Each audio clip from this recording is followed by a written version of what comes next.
Okay, so we talked about, we had a Gracey 1314 curet last time for determining the correct working end. Now I'm going to have a Gracey 1112, which is also, a double-ended paired instrument. It's mirror image. It is a area-specific curet for anterior surfaces, facial, buccal, and mesial, or lingual and mesial. It's also a complex shank, and to identify that would be my functional shank and my terminal shank, and then here's my working end once again, right on this end right here.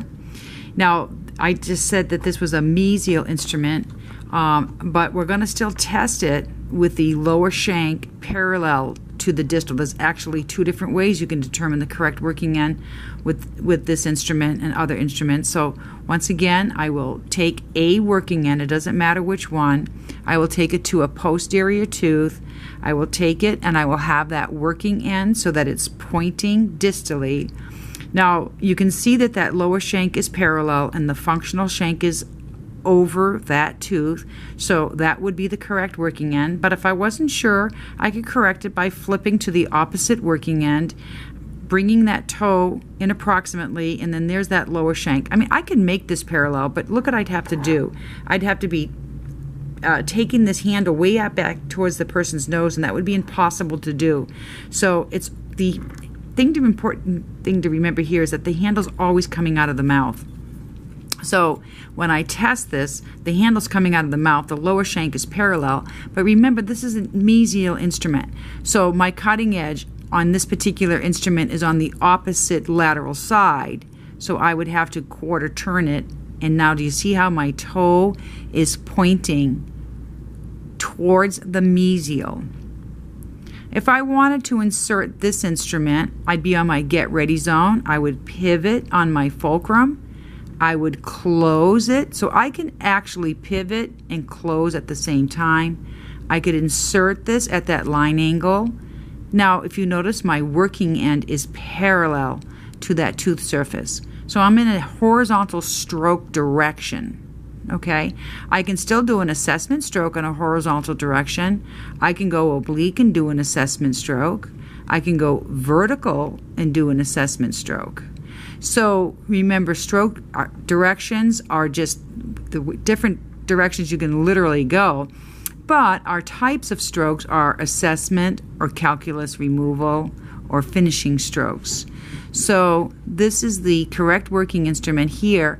Now, we showed on the 1314, if this is the correct working end for surfaces towards on this mandible, well, aren't the lingual on the left the surfaces towards? So if this is the correct working end for here, it's going to be the correct working end over here.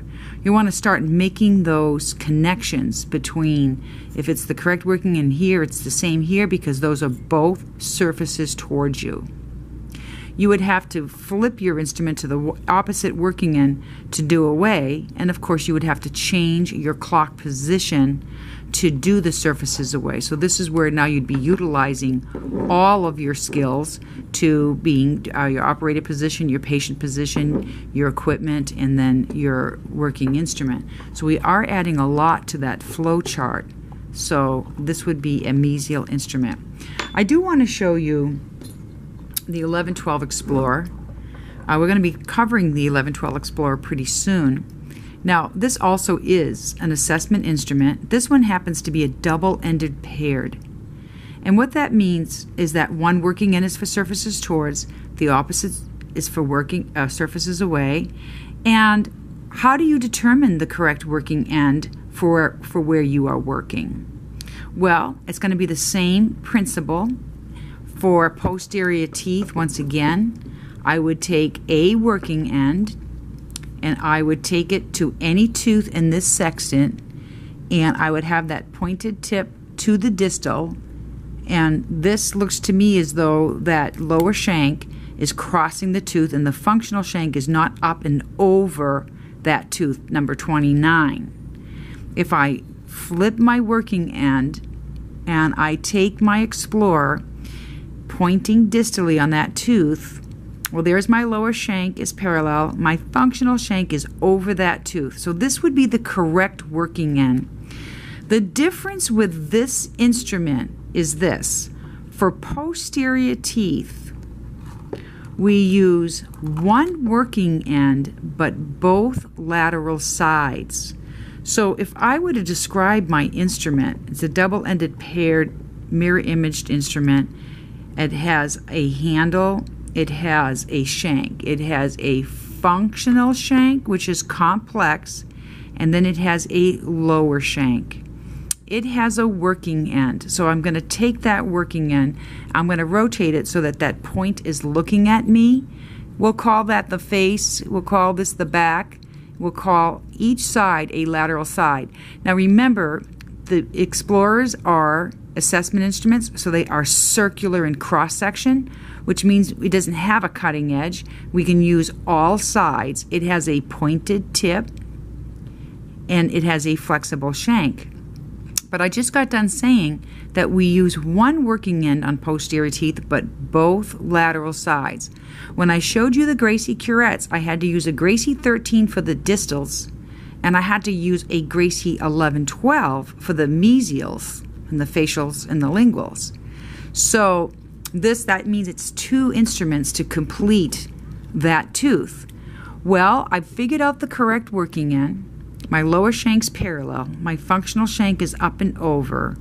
So what that means is I would go on my get ready zone. I would insert my Explorer. I'm going to walk that Explorer halfway across that tooth. I would come out. I'm going to quarter turn it now on the opposite lateral side. Go on the get ready zone. I'm going to pivot on my fulcrum to have that tip pointing down. I would insert it, and this is where we can go behind that line angle a little bit. So I'm in pretty much a horizontal position.